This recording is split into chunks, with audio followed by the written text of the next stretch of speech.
Good morning, Jenny. This is the third episode podcast of Beyond Aesthetics, Bridging Worlds Through Art Education with you, my special guest. To get started, I want to read your bio.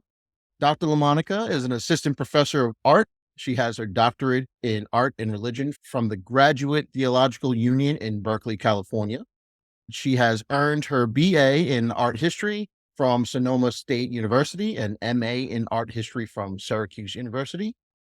She currently completed, which I think is amazing, her MS in clinical mental health counseling from Malloy University and plans to utilize creative, diverse, and relational approaches to her counseling practice. She spent 2 years in Florence and 2 years in Rome, first as an international student and later teaching American studies, studying abroad. Your motto is Beyond Aesthetics, hence the cause for titling this podcast that. So Beyond Aesthetics, and she delights in using art as a vehicle for helping others to delve more deeply into matters of meaning and value. And then other loves of yours include beachcombing, which I can attest to, your amazing artwork, and then photography, tacos, sushi, pugs, drinking coffee, practicing yoga, making art, listening to music of all genres, playing the ukulele, baking ridiculous creations, and chasing after your two children, Tommy and Olivia, as well as your pug puppy, Rocco. So, yeah, I guess we'll dive right in. One of the questions I have is if you could share your international experiences first and foremost in Florence and Rome and how it's shaped your approach to art and education in general. Yeah, I'd like to say thank you for having me. And I always welcome an opportunity to talk about international education and the impact that it's had on my life, transforming the lives of those who pursue international education, study abroad opportunities, travel with professors or other kinds of scholars to places less known. I studied first in Florence when I was a junior in college.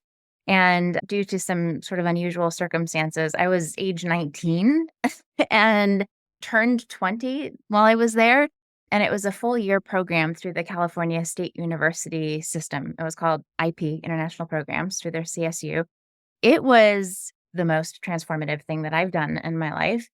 And I have people who I would thank for that, starting with my family, specifically my dad, who was came into the tail end of World War II. He was a mature father, had an experience of the world at a young age, and encouraged me to have a similar experience of going out into the world, breaking out of your comfort zone.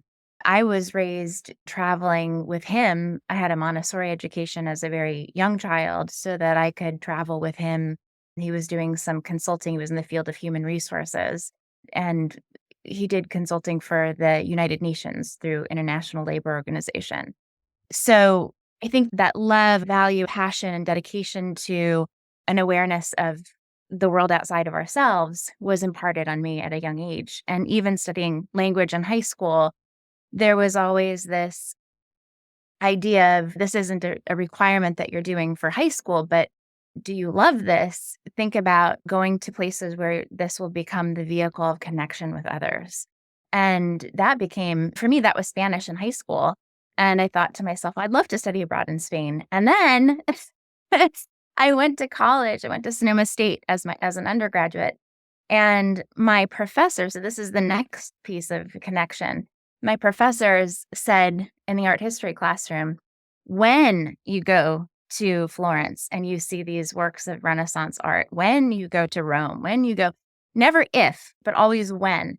And I think that was a second stage of empowerment. And I try to embrace that with the students with whom I work in the classroom or anywhere, just to it's not a question of if, but when. If that's something that your heart desires and that's something that is a value of yours, chase after it and bring it into reality. So, yeah, right away, I set my goals first semester freshman year on how do I get to Florence and working with those professors and those advisors to make it happen. And I think I was thinking about it a little bit in preparation for our interview, um, it's almost like these collection of experiences because that first year in Florence really set me up for I wasn't ready to leave. I was grieving leaving and thinking to myself, "How do I come back here?" I had met other students, American students who were studying there, doing their master's program through Syracuse University. But that became my next goal was how do I become the ideal candidate for that so that I can come back here and be a part of that program. And that became my next focal point. From there, doctoral studies and things brought me back to Rome later in life. I've been back many times since with American students, to taking them now to all of the sites that I had once experienced as a student myself. No, Quickly. I really relate to you in travels, especially as you mentioned, influences from your parents, Mhm. especially your father. The influence came from my mother, traveling young with my mom to Hawaii or going to various other places within the United States. I didn't get to travel abroad with my mother, but I traveled within the United States and going to Arizona and visiting tribal communities. And it's funny, as we get to discuss it, you realize how much it has had an influence on what you're doing now. And it is from when you're Yes. young and you bring it forward. You have to take a moment like what we're doing now, to put into perspective again. Oh, wow. Yeah, that's exactly where it came from. Yeah. And I think you and I now are finding ourselves through the work that we're doing and this really, which I find to be a rich and rewarding experience of being now the educators who are helping to facilitate that for people who were once us and the world being blown open to us, right? And that sort of full circle moment. And I think back to what the real value is about international education. It's not for me, it's not like travel and something exciting about it is that. It definitely is that. But for me, when I think about what was it about junior year in Florence that was such a transformative experience, I think it was a lot of things, but I think that it's removing yourself from everything that's familiar, your family, your friends. I didn't know anybody on that particular experience. I living in a country where you don't speak the foreign language. I had studied Italian for 2 years before going so that I would be able to land and have some ability to connect linguistically with the community. That was very important to me. Mm. But still, it's a challenge. It's not fluent by any means, trying to communicate in Italian with your recently acquired language skills and the faces people make when they're trying to sort through your accent. And I'm still to this day, when someone is speaking to me and I'm not quite sure or I'm cognizant of the face that I'm making, because I remember that adding on to the panic and the anxiety it I do that is with to English. yeah, I do that speaking in English where I'm, yeah, in another yeah. language. And yeah. But also the experience of being other. And to go back to your comment about Hawaii, we've discussed this before, but I also grew up in Molokai in the summers, one of the only Haole kids, and feeling the sting of that a bit, feeling what it was like to not be the dominant culture and the privileges that at the end of the summer I could get on an airplane and come home to a culture where I am the dominant culture. Let's say I'm not in a position of that feeling of being ostracized, that experience of being the outsider, even visually. That wasn't so much the case in Italy. It was more language. Oh, they know. You might think, oh, dark hair, you blend. You don't blend. No, yeah. They know you're a foreigner, a stun you.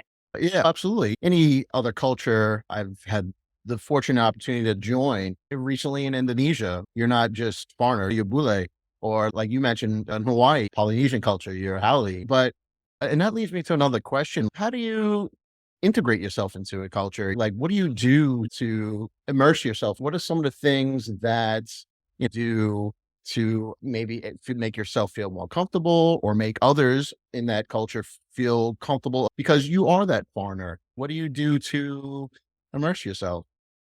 I think it was a really interesting learning process. Nobody taught me what to do, but it was a process of getting to know myself and the culture. Everything that had been familiar to me was gone. And so it was learning myself in relationship to everything that was brand new. It was a lot of deep diving into my values. I know that was my family's values, but is that really what I value? Because Mm. I'm seeing how it's done here. I love stopping what we're doing in the middle of the day to come and be together as a family. or I didn't have family there, but to come back and collect with my roommates and touch base, touch in. How is it going? Just have a moment of stillness. Mm. I'm talking about the pausa in the middle of the day, like the siesta perhaps in other cultures. But back in '96 was a long time ago. That was very much a practice that was going on, I think, to some degree. That's lessened now in contemporary Italian culture. The day shutting down so that families could go home and have their meals, and stores closing down for those couple of hours in the middle of the day, and really you have no choice but to just slow down and reconnect. In America, we don't afford ourselves these opportunities of such meaning and value.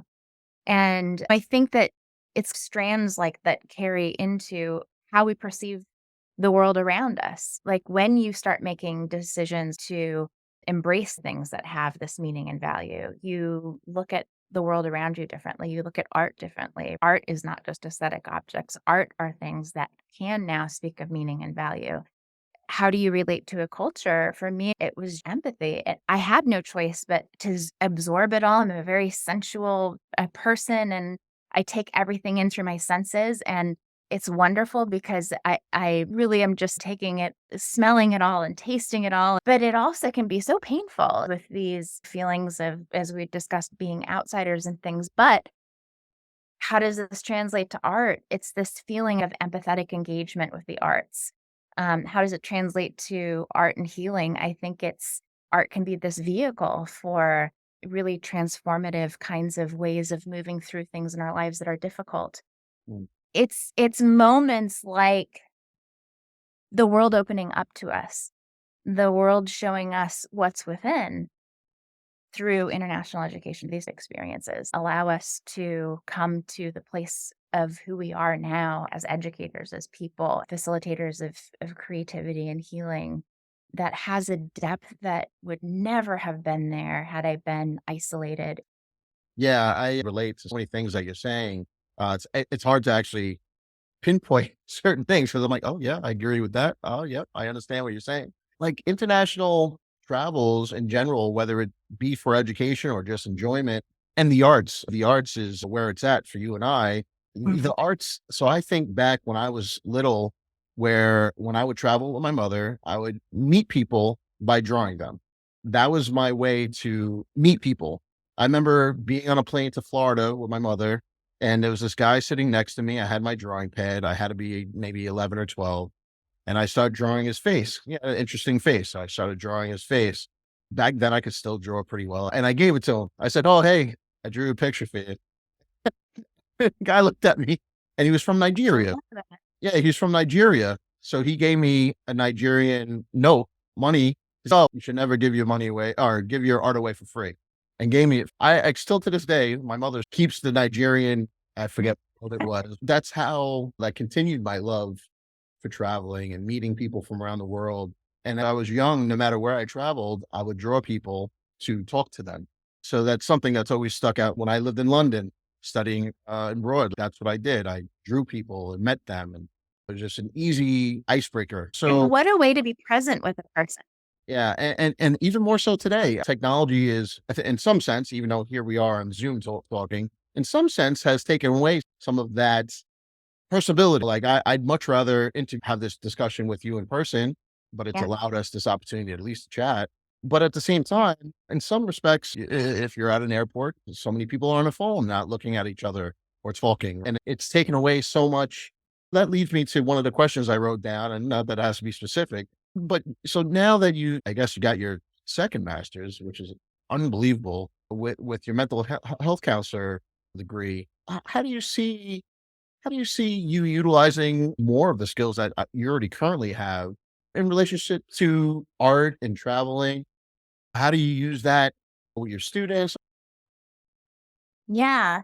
I'm still exploring that and feeling my way through that. But I think one of the things that's come out of that for me has been the ability to really hold space for another person or for groups, right? And understand group dynamics better, to understand different perspectives. There's cultural components to all of this, multicultural complexities and sensitivities, all of these kinds of things that I've only been able to scratch the surface on.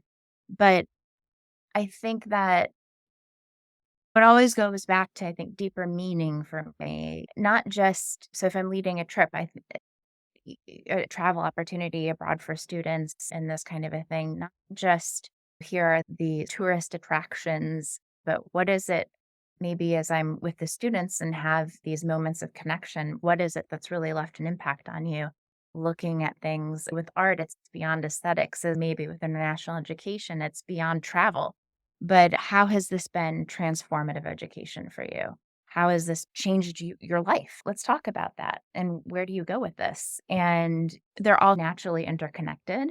And I think, of course, when we're abroad and looking at artwork, we're able to use these aesthetic objects as windows into the spirit of the people, where maybe, to your point, we're not able to connect in the depth that we might like to with the locals and our host culture. But through artwork, we're given the opportunity to come closer to a deeper understanding of moments of history, difficulty, healing, struggle, just expression, all of these kinds of things that otherwise wouldn't be necessarily available to us were we not focused on the arts Mm. and what they have to offer. Yeah, no, and it's funny too. So like the arts bring us together through the individuality of one sometimes. And like artwork, even if it's a copy or a duplicate, someone crafted it with their hands. It's like a thumbprint of them. That's something I love about the Absolutely. arts. Our future possible trip to Indonesia, learning about batik art. Like I there was very similar but different things because a separate individual did it. And through that individuality, we became a community. We were able to discuss it and to be able to relate to someone from a completely different culture. And a lot of the arts that I'm mentioning about the batik art, what they went through the pandemic like all of us, right? And through that, they were able to describe the scene. You and I can go on and on about the arts because it's something we love. It really Mhm. brings us together, a sense of community. I always try Yeah. to Yeah. change the way I speak about it to attract others. So then Mhm. shied away from it. But then when I talk to you, then it's like right back into it. On Yeah. your travels with students, they're not Mhm. necessarily art students. They could be in any profession that they want to try to get into, whether it's nursing, whether it's anything. So how do you Right. infuse the global perspectives and unconventional learning activities like arts or beachcombing? What do you do to motivate or inspire your students? What do you do? Yeah, that's a great question. Students who decide to go abroad and go on these types of experiences are usually open to this experiential learning. They're open to this type of they want a transformative experience. So now I'm facilitating. That's my and then I think it's not necessarily just about the art. In fact, art is just one thing. There's so many others and it's like art is one piece in combination with the food, the language, and the geography, and how it informs all of these things. And you have the context, which is if you were studying these things in a classroom, you never feel and understand the full meaning of all of these things, right? Until you're, let's say, Southern Italy, for example, until you're there and you understand the volcanic soil and the connection to Mount Vesuvius and the feeling of the heat of the Bay of Naples, it all comes together in a way that you feel on your skin and you taste in the tomatoes and you are living in dips in the Mediterranean and in the artwork and you're hearing in the music and everything is just such an embodied experience. And so the art, yeah, it's a piece of it, but who doesn't leave that without some feeling of transformation, without their senses coming alive, without this experience of total awareness and appreciation? I think sometimes we think of it as like this trip or this travel, but really it's this new way of seeing things, this new way of being that we take on, that we hold inside of ourselves forever. And so I think that that's it for me. Mm, I love that. Uh, Jenny, I want to keep this conversation going in a part two. So I'm not going to keep going with the questions because this we could talk about forever. So I would like to once again appreciate your time. If you wouldn't mind, we could schedule a part 2 for this episode Let's do it. and then maybe discuss more about future upcoming international What a great trips. idea. All right. So once again, I really appreciate your time and I'm looking forward to speaking with you again on this podcast. Once again, Worlds Between Art Education with you, my special guest. And so, yeah, I look forward to talking to you soon. Me too. Thanks for having me.